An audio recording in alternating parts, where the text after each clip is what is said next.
The Prentice Alsop Heating and Air Coaches Corner, fueled by Donut Country and McDonald's Murfreesboro on FM 101.9 and AM 1450 Murfreesboro, FM 100.5 Smyrna, and streaming at WGNSSports.com. And this portion of the Coaches Show brought to you by Rick's Barbecue, serving up the best smoked barbecue, ribs, and many local favorites on Warrior Drive, locally operated by Anne Marie Brents and the Lanning family. And joining me here is Matt Kriesky, the head coach of the Blackman Blaze. Tough loss last night. It was close at half.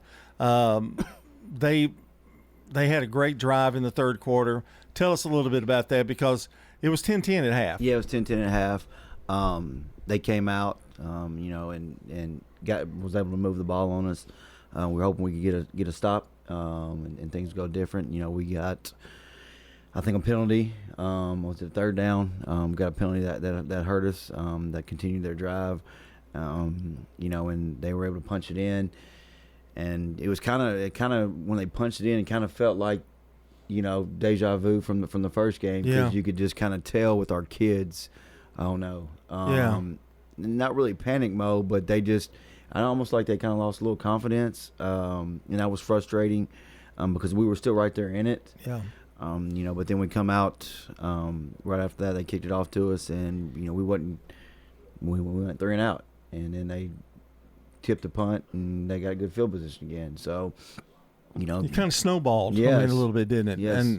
And when you're kind of you're kind of rebuilding from 2 or 3 years ago and trying to build your program back up, those kind of things can do a mental thing. But that's what they've got to overcome, though. I mean, that's what you're trying to teach them. Yeah, what's this? Riverdale's, is it third year in a row to be in the quarterfinals? Yeah. So those kids are used to it. Those kids are used to a second-round game.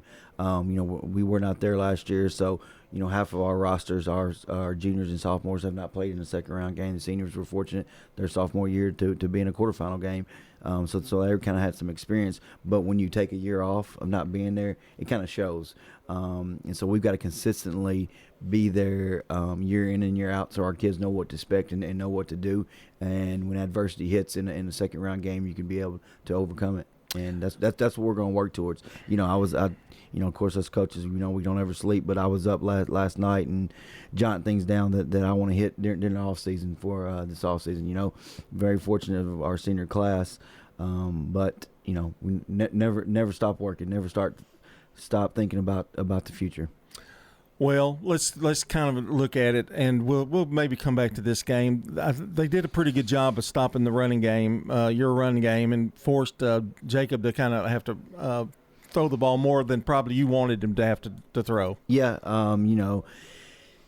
they did a great job. They're I think they're one of the better defenses we faced all year long. And that says a lot. We're going against the Ravenwood, Oakland, and Brentwood, but they were able to come at us, and we had a hard time stopping them. And one thing I got a little frustrated. We couldn't get our run game going. So yes, it did force Hamby us to throw the ball a little bit more. I thought we had some. I thought Hamby played a great game. There were some throws that he made. We just didn't catch it. Didn't execute. If we made a couple of those catches, the ball game could have been a little bit different. But that's the thing. Consistency. We got to be consistent in all phases of the game as we move forward. Matt, when you look at that, that's one of the things that you've, as a younger team, and you've got to kind of build on this. Now let's take a look at the season. 6-5 coming into that game, and you've beat a really good Green Hills team, which, that has to be a positive from the season, that you won a playoff game. And am I correct in that? And then even though you lost last night, that's something to build on. Well, yes, it's coming in. I was talking to somebody this morning. You come in, we lose a week 11 game. We're faced with some adversity. Had to play a number 1 seed in the region, and the region we're facing. Played a really good game there. Come out facing a really good Riverdale team. Played a really good first half. Yeah. I thought, to be in the game. So then you look at from week 11, round 1 to round 2, consistency. We've got to be consistent week in and week out so we can get there where the Oaklands, the Riverdales are, so we can be right there in the mix in the quarterfinals and semifinals as we move forward. But I'll tell you one thing, this senior class, it says a lot about them. We were, a brand new staff their junior year. They had a head coach for 2 years. It's a big change. Went 4-6 after a year after going to the quarterfinals in sophomore year. They could have quit on us. They could have threw in the towel. They could have turned their back on us. They didn't.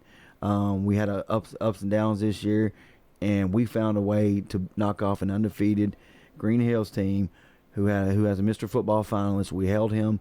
We limited him on offensive production that game, and we fought. And those seniors led us last night. They did a great job. You always worry when things start going bad in a playoff game. How are your seniors going to start acting? Well, what are they going to do? But our seniors were fine last night. They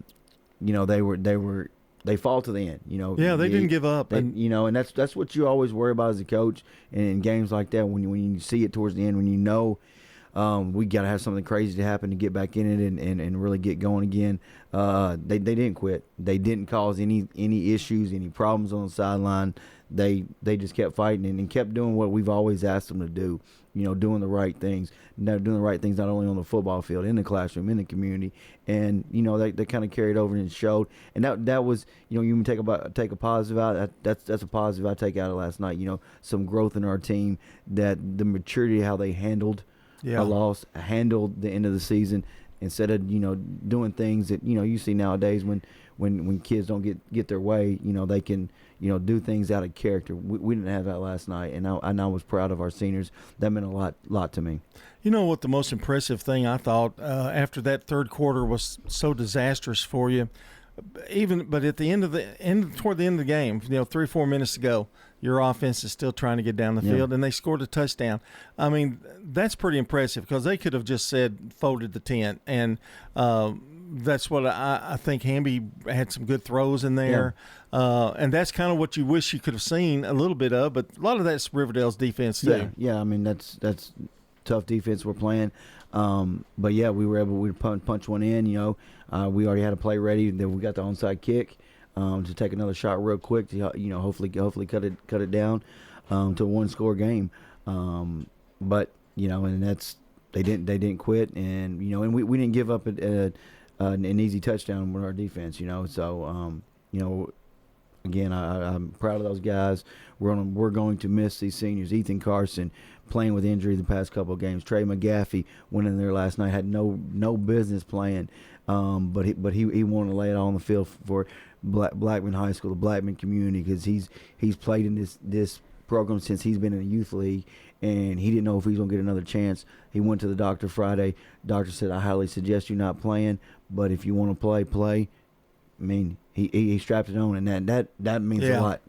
As a coach, you got a senior who could have he's going to go play somewhere next year, but he risked it all for the Blackman High School, for the Blackman community, to get out there and try to. You could tell he wasn't healthy, so he didn't get many reps. But for him to try, man, that says a lot. Yeah, I mean, gritty kid right there that laid it all on the line for Blackman High School, for the Blackman football program. That's what you want to see as a coach, and that's what you want these young kids to see, that we had a Trey McGaffey that had no business playing, suited up last night and got in and tried to play, tried to get reps. It's things like that does more for your program than just anything you or a coach could do, him being that example. Yes, it is, and him, Archie, sick with the flu.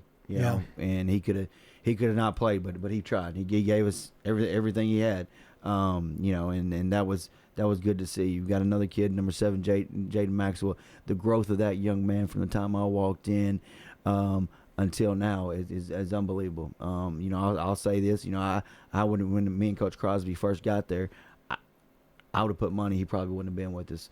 But that man, he did a 360 with us. And to see his growth and his maturity when things weren't going right this year, the way he handled it, I'm I'm proud of him. It puts a smile on my face. Yeah, that's some good stories there. And although the game didn't turn out like you did, man, those are incredible stories. And we don't see that in the newspaper. We don't get that, but some great stories. Where do we go from here, I guess, is what the next thing you do. I know you want to get active in the weight room, give them a few days off. And we don't take days off. Okay, yeah. And get back in the weight room. And you've got some young talent coming up, and there's no question about that. And you've got freshman class and the middle school team, and you look at all those kind of things. I think the future's bright, and I think it's kind of now finally it's really your team. Yes. I mean, it's that takes a little while. It's not something overnight. Yeah. But you're going to look forward to that, I know. Yeah, these seniors, this is these juniors who will be seniors, they've been with us since they've been sophomores. So they know the expectations. They know what to expect. And the juniors, that we now call them juniors, they've been with us since they're freshmen. Yeah. So that's, like you said, that's our team. They don't know any different but our way. And yes, that's excited. You got Nate Sharon and Carlos, Coach Carlos running the youth league, doing a great job there. Coach Hillis at the middle school, him and his staff do a great job. And all that, all of us are all working together, all right, to bring home that state trophy on Blaze Drive. And I know they try to run similar offense and that kind of thing, but it's the kind of the attitude too they've got to carry on. I mean that this is the way we're going to do this, and to get it across those young kids, you got to do and doing it early, especially in junior pro type situation. Yep. That's the key, isn't it? Yes, it is, and I think Nate, he knows my style and what I want. We want guys that hard workers. That's we're not going to complain. We're going to work hard day in and day out. We're that type of mentality, because you got to have a tough mentality to play in this league. And seeing Nate instill that in youth league, seeing Coach Hillis also instilling that in the middle school, it says a lot. Give us a couple years when you see those guys from the youth league coming up through Coach Hillis and then to us, good things are going to happen. And it's neat to see. To finally you're in a big town, but you get a small town vibe with the youth program and the middle school, and all of us right there together, all of us on the same page and with the same expectations. It's good things will happen. Blackman is such a well-knit community, and they stick together. Boy, they brought out a crowd last night, too, for a visiting team. He needs to give us, 75% of the gate? Huh? Hey, I think let's write a couple letters over there or something. And we've talked about the brother thing, but, I wasn't going to go there. I mean, I think you're going to play them once or twice a year, probably every year. Yeah. So I guess that we have to kind of move on from that, don't you think? Yeah. It's about time to move on. We can still make fun of him, but we can. Okay, we can, and it's tough, but it's about Blackman and Riverdale, and the communities of Blackman and Riverdale communities that come out and support each other. And I did not realize until this week that it was the first time since 2014 that Blackman and Riverdale played in the playoffs. I thought they, I must have missed something because I thought they've played here recently. Yeah. But that's big. You play in the regular season, you play in the playoffs. It says a lot about this region. We had 3 teams advance to the second round. 2 of them playing in the quarterfinals. That tells you how tough our region is. And have you seen the new realignment? I sure have. Okay, that's interesting. It kind of goes back to the old days with like 8 teams. Yeah. And you're going to get Stewart's Creek back and Smyrna. I guess that would maybe help in having to schedule outside people, but boy, that's a tough way to go. That's one positive is the scheduling. You only got to find 3 non-region games. Right now, we're having a really tough time finding anyone. But to go back to what I was saying earlier, it's 8 teams, 7 region games. So you're going to have to be consistent week in and week out just to make the playoffs. You think about that. The top 4 teams could probably, be a top 1 or 2 teams in another region. There's going to be some teams left out that should be in the playoffs. And Coach, you keep bringing up that one word, and I think that's what the key is to Blackman is consistency. that's what you want the most, because I think they struggled with that this year, and maybe even the first year, but over time they learn, and they learn from their mistakes, and they learn from their inconsistency. So I think that's the key. That's what you want. That's as moving forward. They're going to hear that word probably till they're sick. But they're going to hear that from me starting on Monday, and they won't hear it till we end the season next year, because we can't let opportunities slip away. We cannot be in tight ball games and let them slip away moving forward. What is the most satisfying thing that's happened this year? What stands out for you, whether it's individual or group? What has made this a season special? Because it really has. It was a big improvement, and plus you were in every game. Yeah. I mean, should have won probably a couple of those. Just our seniors, easy, like you said. The season was up and down, but it could have went bad quick. It could have went south when things weren't going our way, but they kept leading, kept coming to practice every single Monday, forgetting about what happened on Friday, and just come to practice. This is, I've been in this for a little while now as a head coach. I can't tell you, I don't remember a day this year dreading going to practice. Yeah. I do not remember. I remember every day was fun and exciting. It was, these seniors made it fun. There wasn't really, we didn't have to worry about any real like behavior issues or anything crazy that I was worried about was going to go on in practice. It was fun. It was competitive. And that, I think our defense helped improve our offense as the season went on, just how competitive they were day in and day out. And, to be able to practice, you start into May, go all the way until now, and not having to dread a practice or worry about anything going on during practice, that's fun as a head coach, that you can just focus. It gets things done. Yes. I mean, you can get things done when you don't have that extra outside coming in. Well, Coach, I thought it's been a great year, and I told people when the season started, I said, look out for Blackman, and some teams really did get burned by the Blackman Blaze a little bit, if play on words there, and good luck to you, and have a good, I guess, what do you do now? You take a few days? No, you don't take off? No, I got the coach. I've been around Coach Wortman, was 2 years now, so I got the Coach Wortman mentality. We got to start working right now.